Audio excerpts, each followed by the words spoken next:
Friends, ఇప్పుడే అందరి వార్త. సుప్రీంకోర్టు సంచలన తీర్పు, ప్రభుత్వ ఉద్యోగులకు భిక్ష అంటూ లేటెస్ట్ అప్డేట్ రావడం జరిగిందండి. సో ఆ వివరాలు ఏంటంటే కూడా వీడియోలో తెలుసుకుందామండి.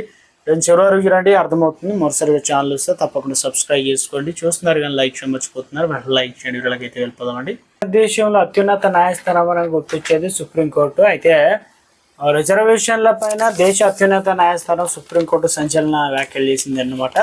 రిజర్వేషన్ల ఫలాలు పొంది ఆర్థికంగా విద్యాపరంగా ఉన్నత స్థానాలకు చేరుకున్నటువంటి కుటుంబాల పిల్లలకు సంబంధించి కోటా ప్రయోజనాలు ఇంకా ఎందుకు పొడిగించాలంటూ అభ్యంతరం వ్యక్తం చేసింది. అంటే చాలా వరకు గొప్ప గొప్ప ఉద్యోగాలు పొందుకుంటూ మళ్ళీ రిజర్వేషన్లు అంటూ ఇలా చాలామంది ఉన్నారన్నమాట. సదరు కుటుంబాల రిజర్వేషన్ల వ్యవస్థను క్రమంగా బయటికి తీసుకురావాలని స్పష్టం చేసింది.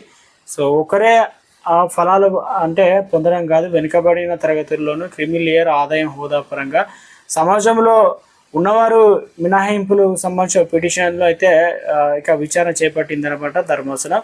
ఈ మేరకు బివి నాగరత్నం, జస్టిస్ ఉజ్వల్ అంటే భుయాన్లతో కూడిన ధర్మాసనం వ్యాఖ్యలు చేసిందనమాట. రిజర్వేషన్ల ద్వారా పొంది సామాజిక ఆర్థిక సాధికారత తర్వాత తమ కుటుంబంలోని తర్వాతి తరానికి అదే రిజర్వేషన్లు పొందే విషయంలో ఎవరికి వారు పునఃపరిశీలన చేసుకోవాలని కోర్టు అభిప్రాయపడింది.